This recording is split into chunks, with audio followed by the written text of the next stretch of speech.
Call this meeting to order, the Board of Selectmen, May 14th. We'll start with a pledge of allegiance, please. I pledge allegiance to the flag of the United States of America and to the republic for which it stands, one nation, under God, indivisible, with liberty and justice for all.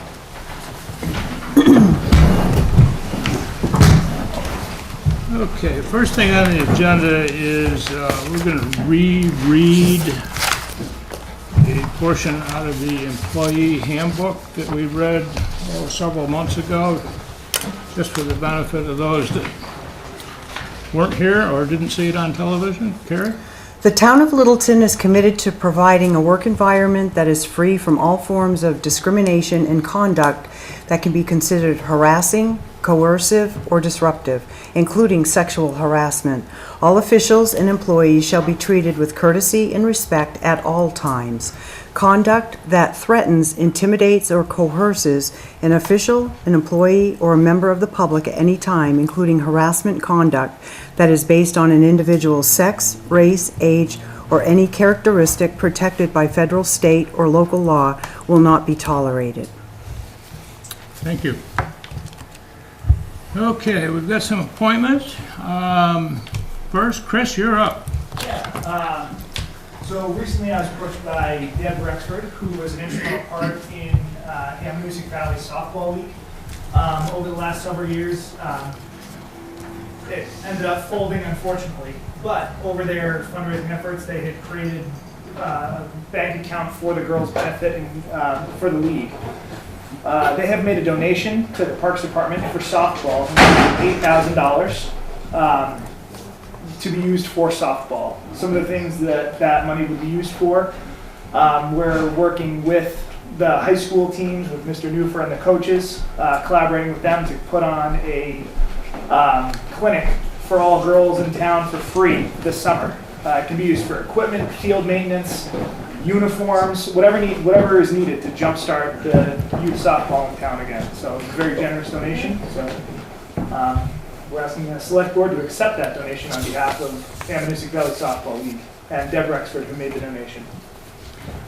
Okay, Chris, that's something we're going to have to vote on, so we're going to put it off until the end of the meeting in the board action section. Sounds good. That's only in the event that someone here has some more input other than what you gave us, but thank you. Next on the agenda, and this we can take care of, we're going to swear in a new firefighter.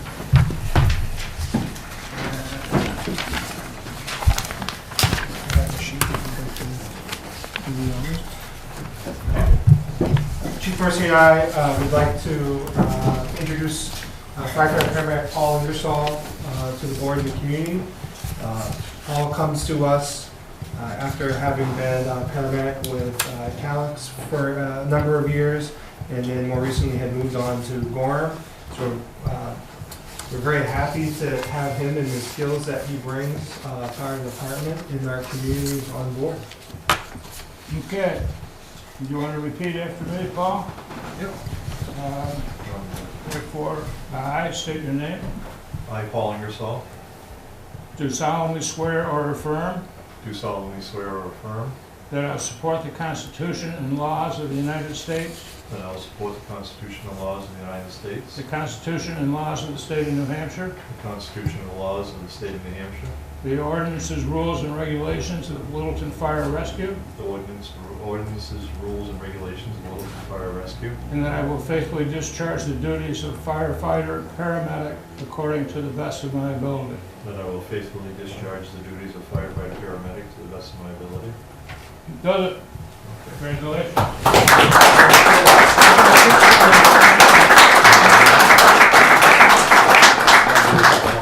Thanks for joining us. Just had to grab a picture of everybody. Thank you. Congratulations.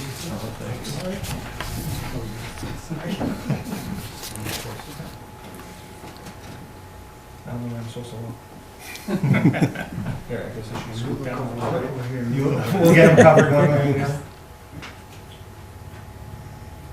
Okay, thank you. Thank you. Yep.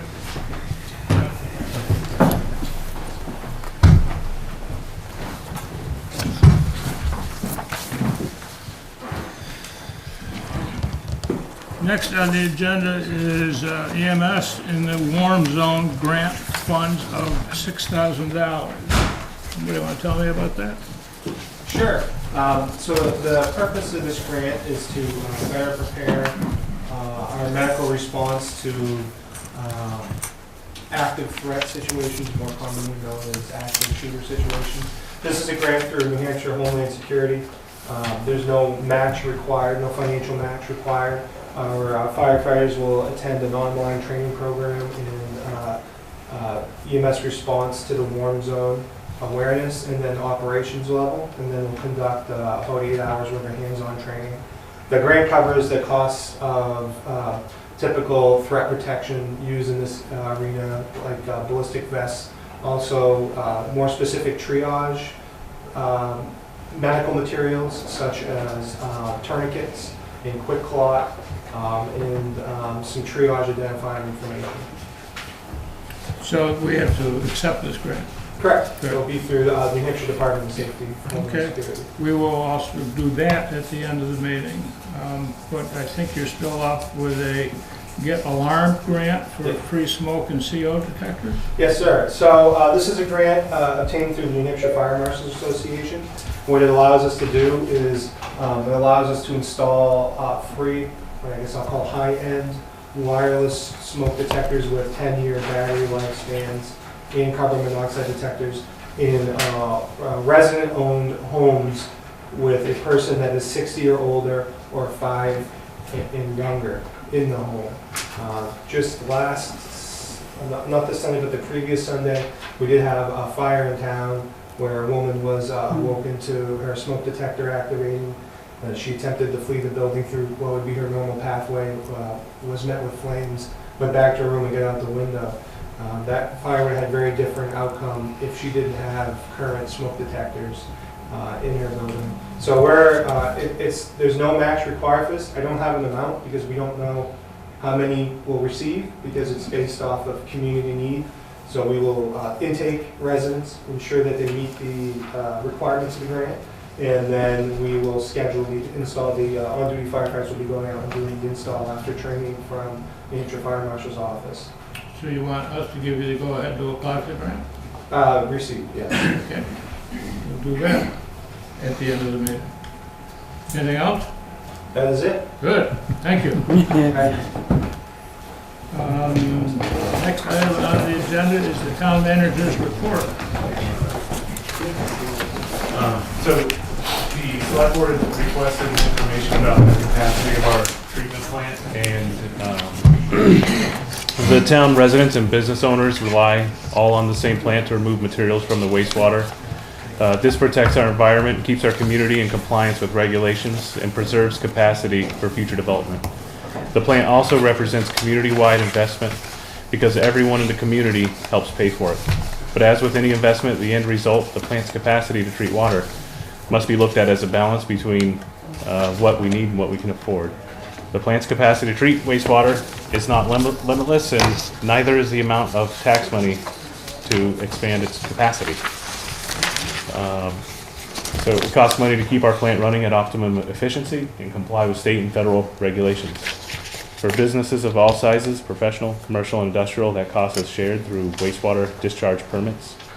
Utility Partners is Littleton's contracted water treatment plant operator, and they're going to present some information on the plant's capacity and just some general background information on the plant. So with that, I'll introduce Dave Circle Thank you. Thank you. and his team. Yes, my name is Dave Circle. I am a Vice President of Operations for Utility Partners. This is Jefferson Tolman. He is the Northeast Vice President for our projects in Vermont, New Hampshire. This is Rob Laricella. He is a regional manager and also does industrial pretreatment for us. And this is Dan Matthews, who is the plant project manager at the Littleton facility. What I kind of wanted to do today is just kind of make it short and sweet. Sometimes I start to talk really fast, So if I start to talk fast, please let me know, and I'll repeat anything, or if you have any questions, please let me know also. Let me break in here for a second. Because this is a report and a discussion, and there are some people in the audience that are interested in this topic, if you have questions, you don't have to wait till public input. Simply go ahead and get his attention and interact, so that you don't have to sit here all night to wait till public input. And I do have, if anybody is interested in them, is the map that's on the board here of the diagram of the facility, which goes through when it comes into the facility, as it goes through the processes, and finally when it gets how the process treatment, and then when it gets discharged to the Ammonoosuc River. So if anybody wants one, there's copies here. Be more than glad to pass them out. The other thing is that I want everybody to understand is that one thing is that we are mandated by the state EPA to maintain certain regulations and requirements. Just so people understand, this whole document is our discharge permit. That it's not just to say you have to bring in treatment or bring in flow, treat it, discharge it. There's certain requirements to include ammonia nitrates, BOD, TSS, copper, and a bunch of other tests and stuff that need to be done on a regular basis, and we have to meet these standards. So I just kind of wanted to let everybody know that it's not just 1 or 2 pages of small tests that have to be done. It's quite intensive, and Dan and his staff take care of all the requirements that need to be done and submitted on a monthly basis to the state and EPA. So, David, those numbered, how many pages are they roughly? You don't have to count them all, keep us here all night. about that much. No, probably, it's double-sided on a lot of them. Yeah. So, it's, So it's not, yeah, probably about 100 and, Okay. 120 or so at least. Yeah. Thanks. And this permit is at the plant at all times, so if anybody wanted to come down and just take a look at it, they're more than welcome to come and look at it. We have nothing to hide. It's also on the EPA website, so if you wanted to go and look it up under Littleton, you could see that also. So the other thing is that I just wanted to kind of educate everybody a little bit is this plant that we have at the facility here it was built in 1989 by Roy Weston. When it was designed and built, it was designed for 1.5 million gallons a day, which is this sheet here. It gives you the specs that they designed the facility around. With that being said, if anybody wants copies of that, I have them right here also. So if you just kind of gives you a background of the facility on what we need to, this is what it's designed for, this is what we have to meet as a minimum. And now, with that being said, is when we bring all the flows and everything in, no matter where it comes from, industry, houses, wherever, septage, so forth, we have to meet a certain requirements. And when we hit 85% of any one of these constituents, it puts us into a category where the EPA and the state starts to monitor us and watch us even more. And then that we have to submit a report to the state that now says, how are you going to either increase your capacity at the facility or decrease your flows or your loadings? So we monitor that and keep a close eye on it on a regular basis, because when you hit 90 days consecutive of any one of them 3 constituents, that's what triggers the state, and they start wanting to hound you guys or the town and go, hey, what are we going to do? And so just for an idea of where we stand right now as today's flows, and what I did is I went back to 1999 and kind of pulled some data there, and then I also pulled 2017 data. When you do the flow, it's about the same. There's very little bit increase to that. And with that, we're about 60% of the design capacity of the facility. So we're in good shape there. When you look at the TSS and BOD, with just them, because of the solids and the strength of the flow coming in, we're about 81% capacity. Which that means, it's not a bad thing, it's not a good thing, but there's ways to get around it and to help the situation. The big thing that really stands out like a sore thumb to me as your operator is 1999, we had about 285,000 gallons of septic come into the facility. Last year, we brought in 1.208 million gallons. So you can see the difference in that, and the septic has a higher BOD and a TSS concentration, so it kind of puts us, that's why the 81% is there. Well, so what that does is it says, okay, we're getting close to the capacity of the solids loading. So what we really need to look at is how can we get that. We have flow capacity, plenty of it. So I was just in a meeting with Andrew today, and he was telling me about possibly the community college coming online.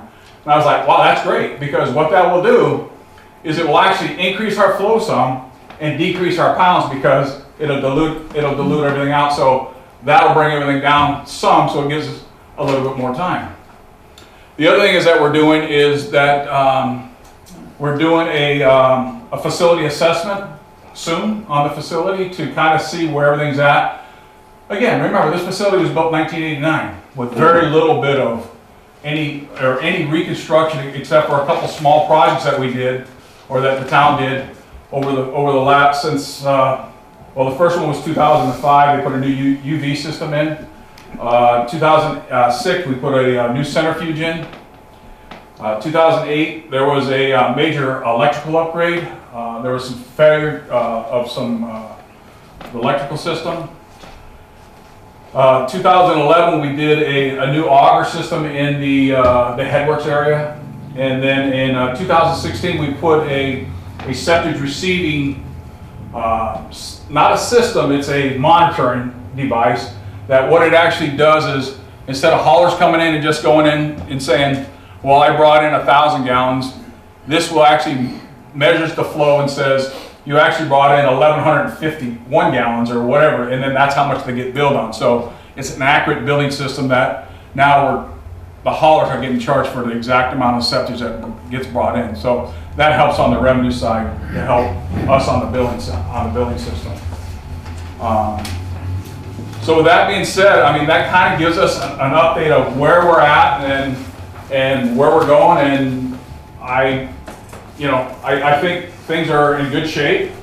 I don't think there's any really red flags sitting out there, except for, we just need to really, and Dan as the operator, his big concerns is that with the amount of septic that we bring in, we have to be careful, because our permit has a copper limit, and anytime we bring in a lot of septic like that, the concentration of copper is very high.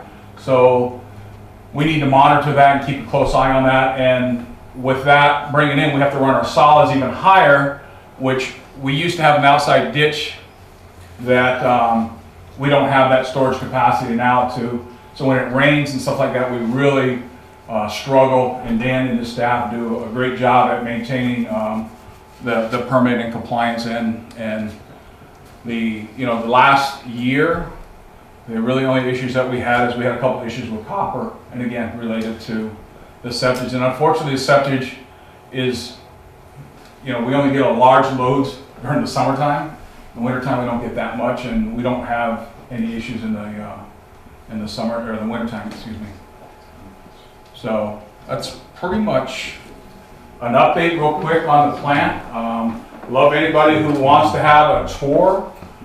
Be more than glad to let you know to come down to the facility. Give Dan a call, and he'll give you a tour with a smiley face. So solution is dilution. In this particular case, it is a little, to get us a little more flow down there and dilute the BOD and TSS some. Good. And that'll help all a lot. Yes, sir. I believe the fact that your sewage plant is producing Class A water. and it has been ever since we put a new roof on it, as far as it goes.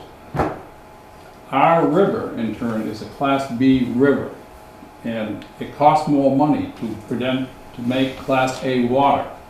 And if there's any way you can petition them to try to get it back to Class B out of it, because the Ammonoosuc River is a Class B river, and it seems like you might be able to cut your costs down on the thing on it, or the town could cut our cost of operations on it to be able to produce Class B water and put it back into the Ammonoosuc.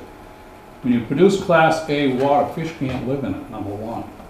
It's too good as far as that part. But they've always had this, and they had to change what they did when they put the roof on. We had to come back and put a new roof on that building down there. Well, yeah, when they did, they made them change to Class A, but if there's any way possible, you could probably cut your cost down substantially as far as the operations, if you could in turn make Class B water go into a Class B river.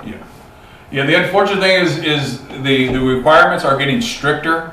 As I was meeting with Andrew today, or we were meeting with Andrew today, is our permit that we have, that is this one here, has expired in 1999. What happens is the EPA goes, okay, the permit, even though your permit's expired, what you still need to do is operate as this permit. With the new permits that are coming out from the EPA and the state, they're actually requiring higher requirements to include aluminum now and phosphate. We have an ammonia nitrate limit in here that we have to meet, and so that the unfortunate thing is the constituents are getting more stringent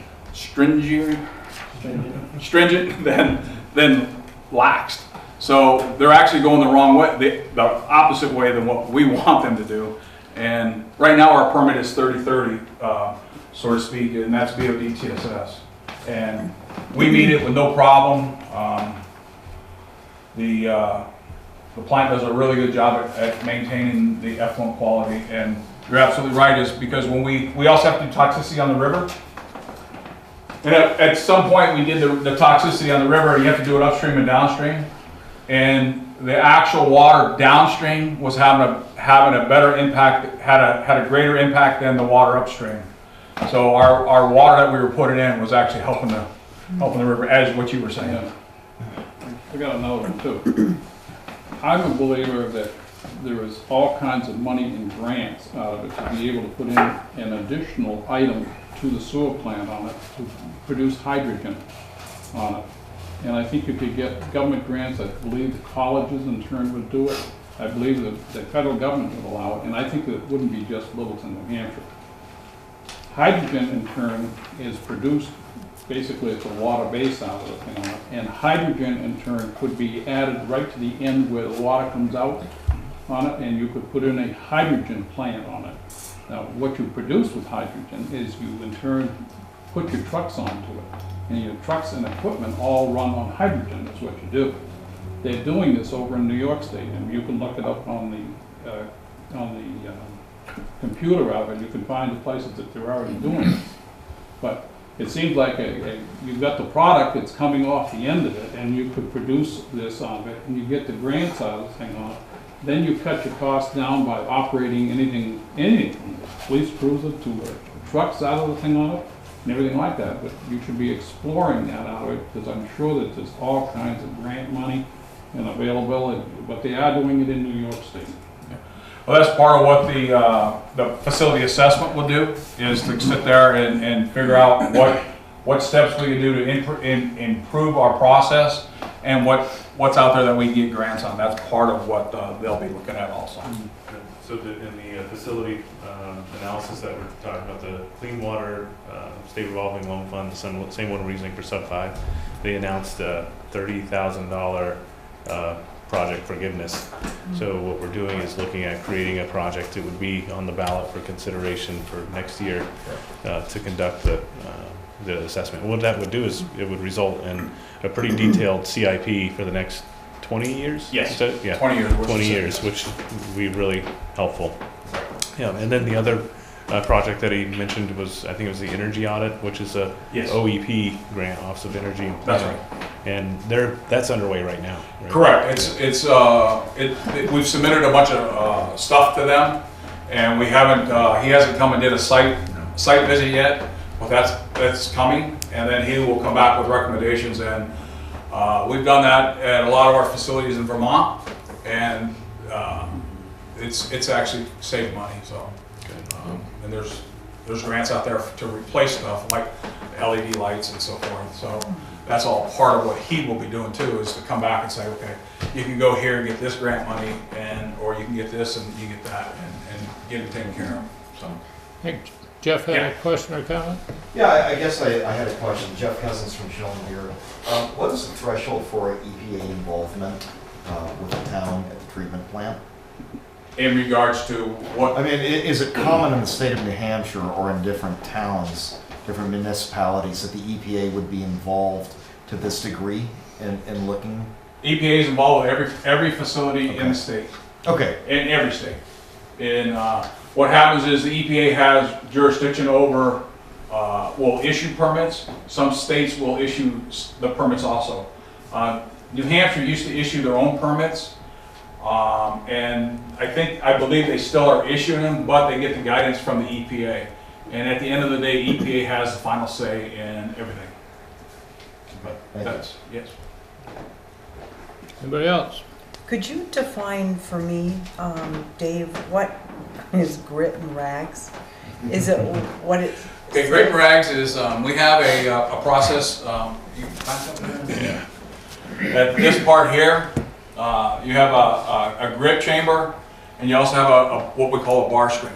What a bar screen is it has bars that go down into the water about a ½ inch apart from each other. So any stuff large enough, smaller, or larger than a ½ inch will get caught on that bar rack, and it gets scraped up. There's a mechanism that comes down, rakes it up, puts it into a wheelbarrow. We put it into a container right here, this dumpster, and it gets hauled off the site.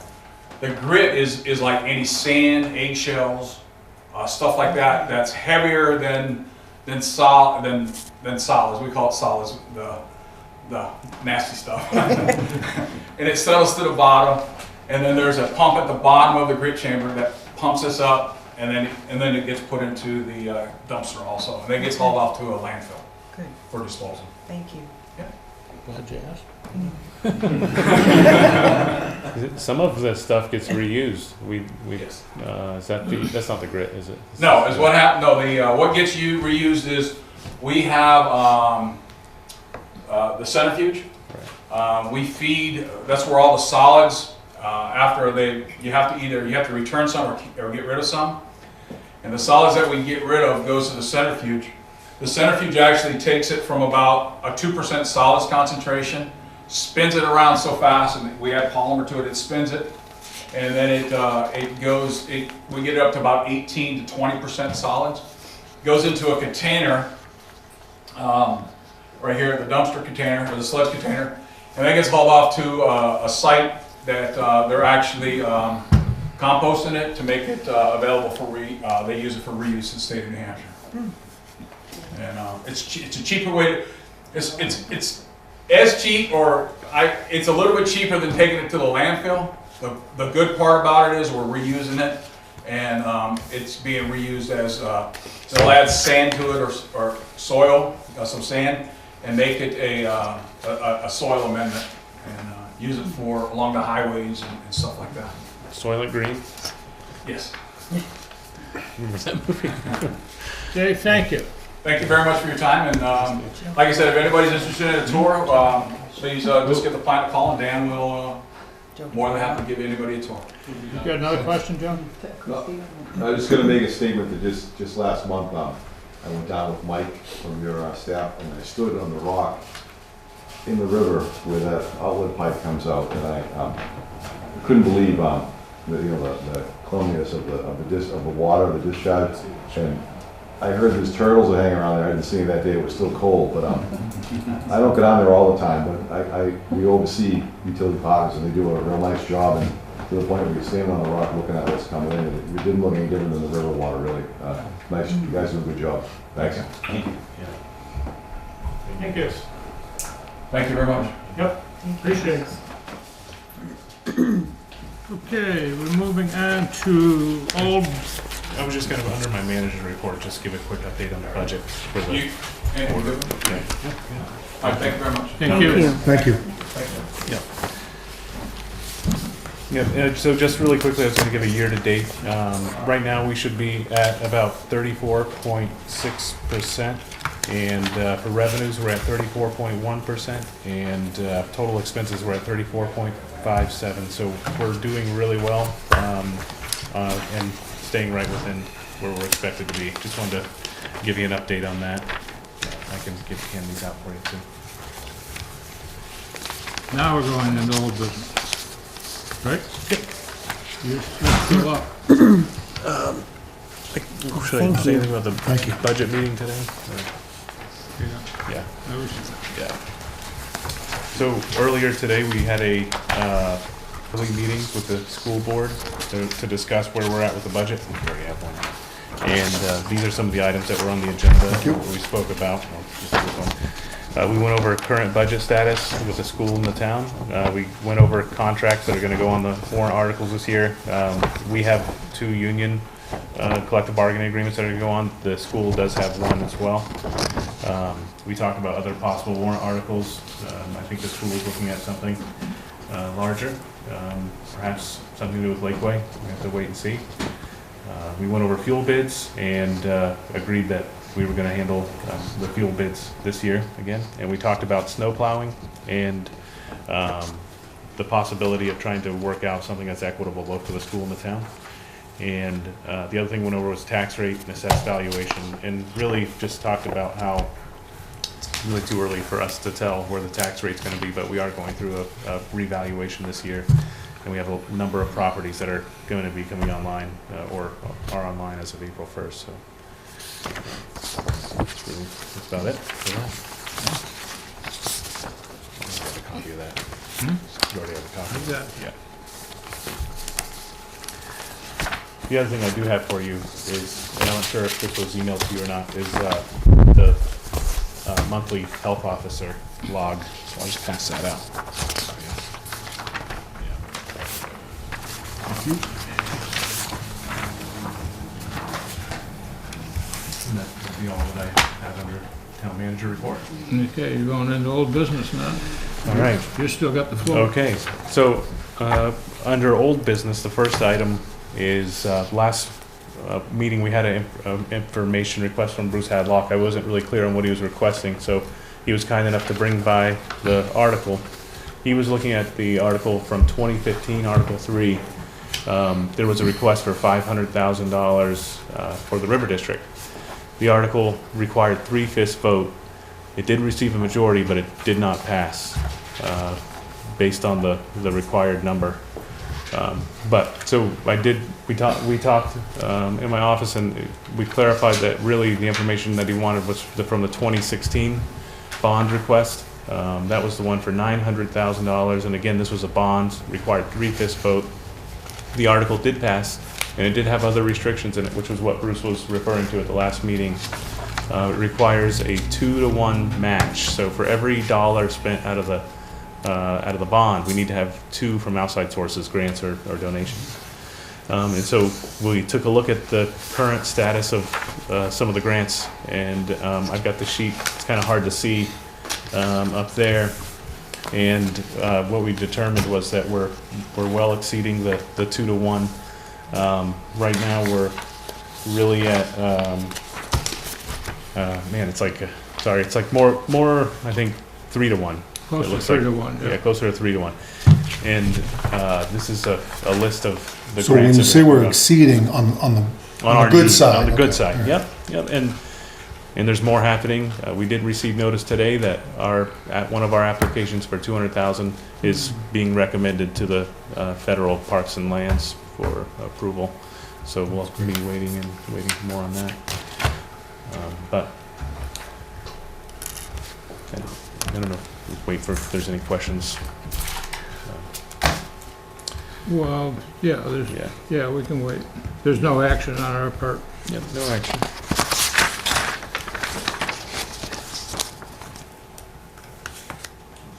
back to the agenda. I'll bring it.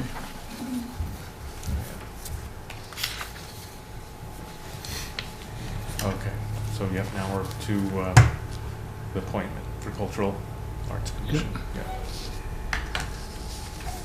Go ahead. Oh, for me, yeah.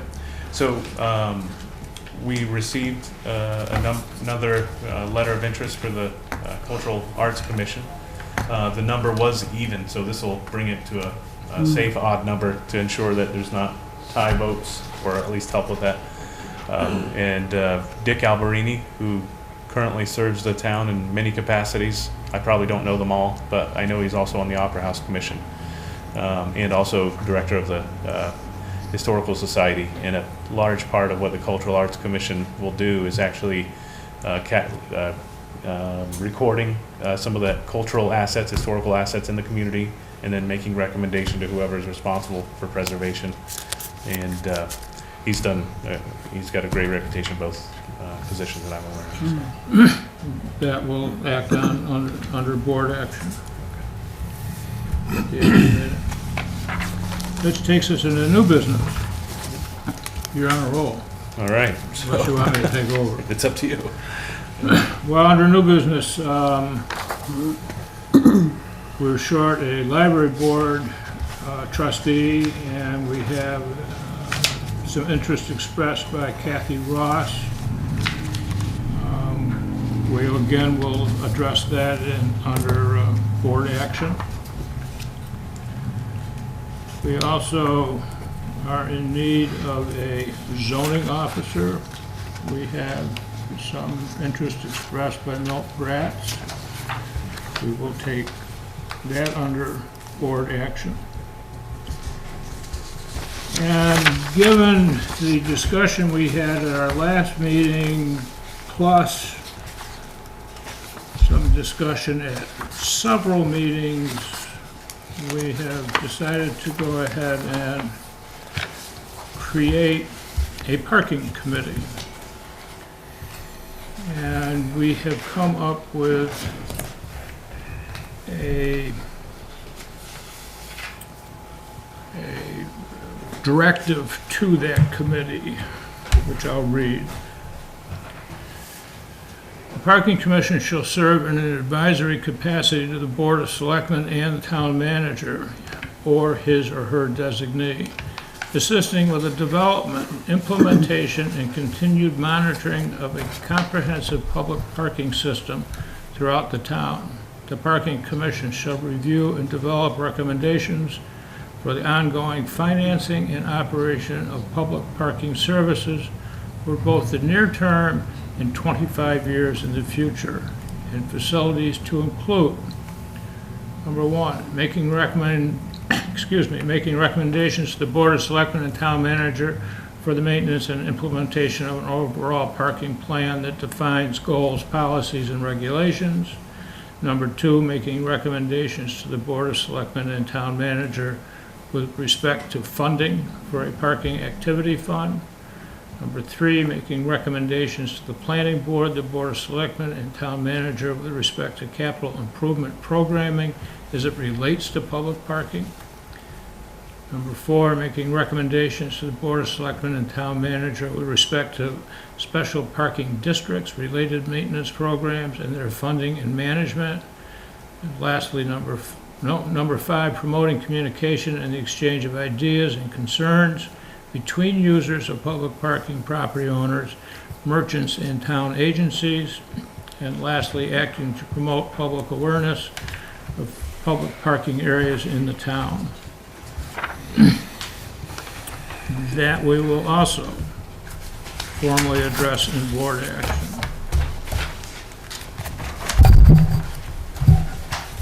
Moving right along. We now have an amendment to our agenda policy, and this is in regards to the agenda for these meetings. It's a lengthy policy, which you've all seen. I believe it's on the website. It's public information. I will summarize the two changes. Under public comments, we are going to restrict public comments to agenda items. And that is agenda items of the meeting that we're in. If there are non-agenda items, they can be addressed under the appointment section, which already exists, and that will remain the same with the exception that it's under note 1. Anyone making an appointment to speak should provide the executive secretary with an estimated presentation time requirement and relevant written information on the subject matter of the appointment. So subject matter has been added to the appointment section, and agenda has been added to the public comment section. Again, we will deal with that in our board action section. Which takes us to, under new business, notification of the town clerk's Tuesday, May 15th office hours, which is tomorrow. They are closed from 10 to 1 for mandatory training, and that's the policy Chad spoke about earlier. What do you call it? Craze training. Craze training, right, which I'm going to, in case there's an active shooter. We have one slot open. Also, an announcement under new business, the Littleton Area Senior Center Annual Family and Friends Day is Friday, June 15th, from 10 a.m. to 1 p.m. And if I could just add just two more community announcements. I was going to wear a really goofy hat that I won last week at the Shoe Fly Running Club. There's a club that meets, it's for people of all ages, and it's a running club. You can walk if you want, and they have lots of prizes you can win. It's pretty fun. Have a good time, eat some food after, and then every Tuesday there's a group that meets at the bike shop, and they are called the Land Sharks, and that's again open to everybody, all skill levels. There's a lot of things like that that are happening that are they're not even anything to do with the town, but there's this summer, if anybody wants to check out what's going on, I think go Littleton, but then also calling the Parks and Rec department or checking out their website to see what kind of activities are available for families and people of all ages. Okay. That takes us to public comment. Is there any public? Bruce? I had a question that I asked last week out of it on the basis of what was spent to have those attorneys be here, and nobody's got back to me. Mike, you want me to address that? Okay. The specific amount that I was thinking about the legal thing that we have. I will have to get back to you that because I don't have that right off the top of my head how much that would be, how much that was. But we can check the invoices and get back to you. Any other public comment? Rudy?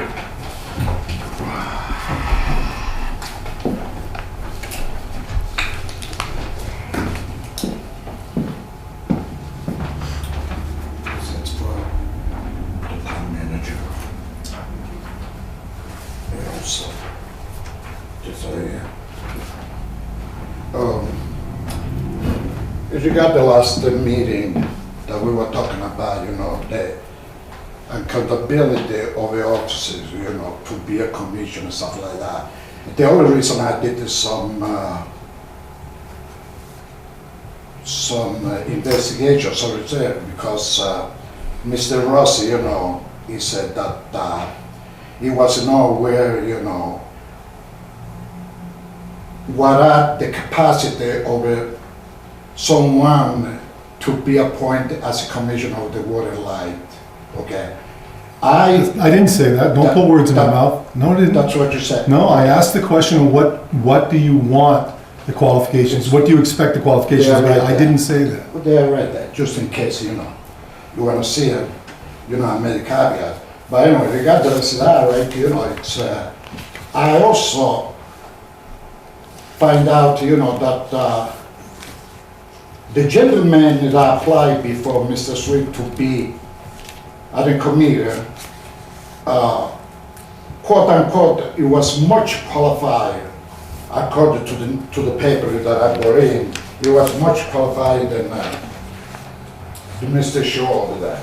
But I don't understand how, he just appoint himself to be a commissioner over such a big entity like the Water Light. He didn't appoint himself. He was appointed. We did. Well, of course. You Okay. guys voted in, Well, right? you said he appointed himself. He didn't appoint He himself. doesn't gonna ask the people. He didn't vote on it at all. Well, that's very easy. But in regard to, the appointment, it's just you gotta see the qualification. If you guys think, do you know what's the qualification? If you appoint them to be in a commission, of the water line, do you know the qualification?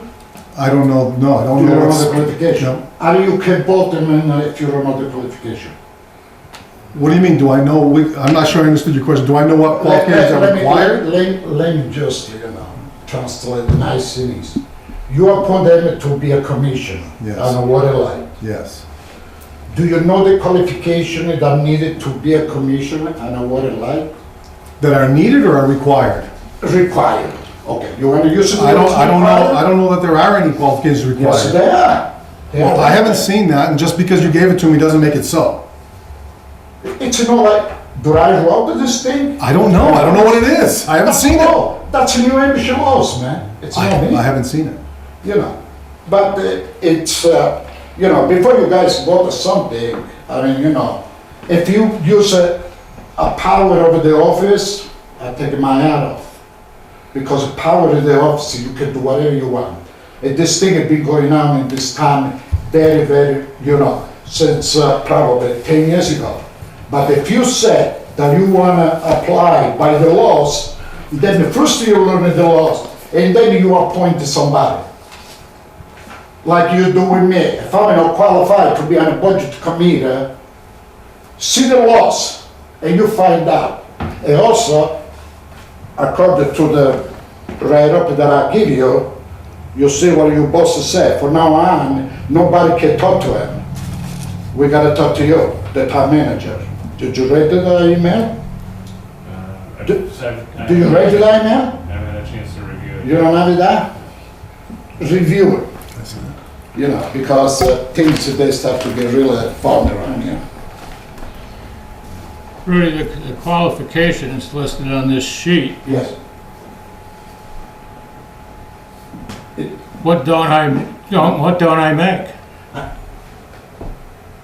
Do you have all this qualification? Yeah.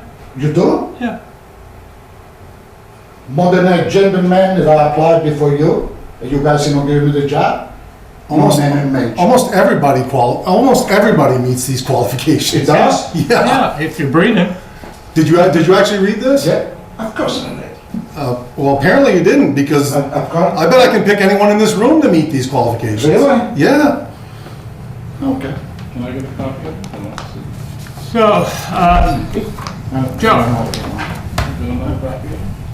excuse me, are you done? Yeah, I'm just trying to remember, remind the town manager that anybody, not just Rosie Jelson, but anybody, has got something to say to the chairman of the board over here, Mr. Shaw, before they talk to him, he's got to talk with the town manager, which is, this is no, according to the law. Because you're the one who runs the town. You say you don't run the town. You do run the town. Because you are a chair. I don't have to go through him to talk to you. That's the laws. Thank you, Rudy. Thank Joe. you. Thank you. I think there's some professional courtesy deserved to be mentioned here. I personally voted for Franco Rossi. I voted for Kerry Gendro.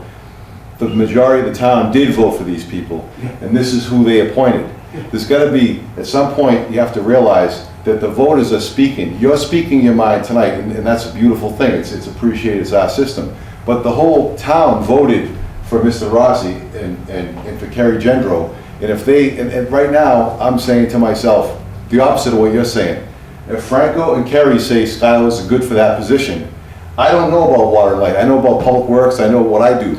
But I'm a professional courtesy, just common sense. If they're saying he's the best man for the job, I'm gonna say, I'm going with that. They're our elected officials, and I'm trusting them. And if I don't like what they did, I have a chance to vote as a private citizen a couple of years from now, vote somebody else.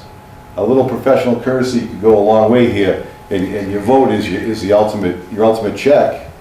And the innuendos that flew around here personally bother me, because this is the voters speaking full bloom.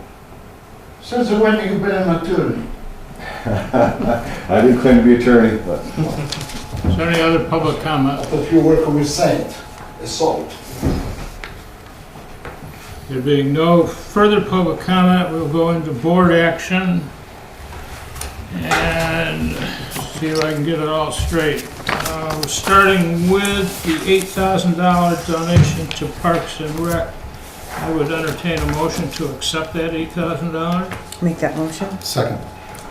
Any further discussion? All those in favor? Aye. That's carried. The second is the EMS Warm Zone Grant that we need for $6,000 that we need to accept. I would entertain a motion. We don't have that grant yet. We can't accept it, right? No, the next one's the It's one we don't have. the one that we don't know. Oh, I'm sorry. Yeah. Okay. So moved. I'll second it. Discussion? All those in favor? Aye. Aye. The last one is the one we don't have. We need to authorize the fire department to apply for it. Is there a motion to do that? I'll make that motion. Is there a second? Second. Further discussion? All those in favor? Aye. Point of clarification. We don't have to apply. The money now is available. We've already been earmarked to accept whatever funds the state is going to provide us based on their evaluation as far as risk population that meets the criteria. And, so right now they haven't completed that formula, so we don't really know how much money we're gonna acquire. But we've already been approved to acquire the funds and for the program. So is this premature then? Do we wait? Yeah. What do you want from the board? Does the board need a definitive amount? What I would like from the board is upon the state providing the funds to grant us permission to receive whatever monies they provide us with and to expend those funds for this program. I don't have a dollar amount for you because I don't know what that is. Can I offer an amendment When to you that? do, then you probably need for us to accept those funds. It's under 10,000. Can't hear you. It's over 10,000, you have to have a public Okay. hearing, so it's You probably could say up safe to. to just, You can say up you to think it could be over 9,000. 10? I doubt What are we doing here? Well, can I amend my motion? Yeah. Or I don't know who made the motion. Can I make an amendment that we allow the fire department to accept the Get Alarmed grant for free smoke and CO detectors in whatever amount it is, once it's given up to $9,999. Is there a second? I'll second it. Discussion. All those in favor? Aye. Excuse me, I'd like to talk on that if I could. I'm sorry, public input is over? No, it's not over. I've been holding my hand up for a while, and I was thinking on it, and all I wanted to do was add two things to it. Number one is you should check with your insurance company because of the fact that people were asking to install. There's a difference from a liability basis on it if they were installing something. That's number one. Second thing is if they're installing them out of it, they're going against private enterprise in the town. Now, you have people that are electricians and stuff like this on it that you're going into competition from. And I don't recommend that you consider doing this. You can get the money, they can get them, and maybe they can sell them, but don't let them put them in, number one, as far as that part is concerned. And certainly don't try to interfere with private enterprise. They have a hard time to make a living. Thank you. I'm very sorry that you didn't allow me to speak. You done? Yes. Thank you. Appointment to the Cultural Arts Commission, Dick Alberini. Is there a motion? I'll make that motion. Second. Discussion. All those in favor? Aye. Aye. Appointment to the Library Board, Kathy Ross. I'll make- Is there a second? I'll second. Discussion. No. All those in favor? Aye. Aye. Zoning Officer, Milt Bratz. Make that motion. Second. Discussion. All those in favor? Aye. Aye. Creation of the Parking Commission with the criteria that I read. Is there a motion? I'll make that motion. Second. Discussion. My only concern with this is that the issue gets gummed up in that, and it makes it difficult to make decisions and move on decisions. I'm not really steadfastly opposed to it. What I am opposed to is just getting caught up in this process by which we can't make some really straightforward, easy decisions. I don't know if we can do both. I'm not saying that this will definitely lead to that. I just want to express my concern about that. That's all. Well, it's a valid concern, and the absence of creating a commission is to sit here and go through the Donnybrook that's going to happen. Yeah. And the problem with sitting here is we won't get all the players. And we'll get some information and we'll make a decision. And sure enough, the ones that were left out are gonna be Yeah. very unhappy with the commission that runs over a period of time with public comment. And actually, some of the members of this commission will be garnered through CO advertising in the paper for volunteers. There are certain people that have been vocal in the past that we're going to reach out to and say, would you serve on this? Rather than have them Monday morning quarterbacking it. So we're trying to deal with an issue that's going to take Yeah, and that a whole makes lot of time and effort. that makes all the sense in the world. I'm not arguing that. I just want to. We're sort of passing the buck, and on the other hand, we're making sure everybody's included. Yeah. Because everybody's going to be an expert on it. I just want to stress this part, and I'm glad it's included, that this commission will work to assist in development, implementation, continued monitoring of a comprehensive public parking system. So I understand that this will make it a lot easier to have a comprehensive plan as opposed to us trying to deal with a problem that comes up every, whatever meeting we're at. Exactly. And I like that. I just don't want the commission to lose sight of that. We need some comprehensive plan, and we don't need it 2 years from now. We need it, 5 months from now or whatever, as quickly as I possible. agree, and it's not going to be quick or easy. It is what it is. Okay.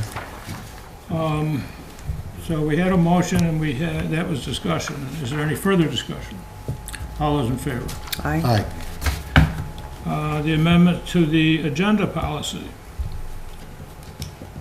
Is there a motion? I'll make that motion. Is there a second? Second. Further discussion? All those in favor? Aye. That, I believe, completes the board action. Chief Mercier thinks that maybe didn't make a final, or call the question for the Get Alarmed grant. What did I screw up? No, you made the motion You and seconded did. it, but I don't think the vote actually happened. So let's go back Oh, to we the did? free smoke and CO detector get alarm grant. We had a motion, we had a second, we had discussion. All those in favor? And again, just to clarify, the motion was to authorize the fire department to accept whatever the amount ends up being, up to $9,999. Correct. All those in favor? Aye. Aye. Opposed? Thank you. The only other thing on this evening's agenda is the approval of the April 16th and the April 30th minutes, and we're going to postpone that because we haven't all had a chance to examine them. And if Because I haven't had a chance. I mean, thanks for taking the blame, but I haven't read it. And if I could do a quick non-public under personnel. We need to go into non-public. Do I have a motion to do so? Make that motion. Is there a second? Second, All those in favor, please indicate by roll call vote. Franco Rossi, aye. Carrie Gendro, aye. Skylar Sweet, aye. And which number is it? Should it be B? Personnel issues? Yeah.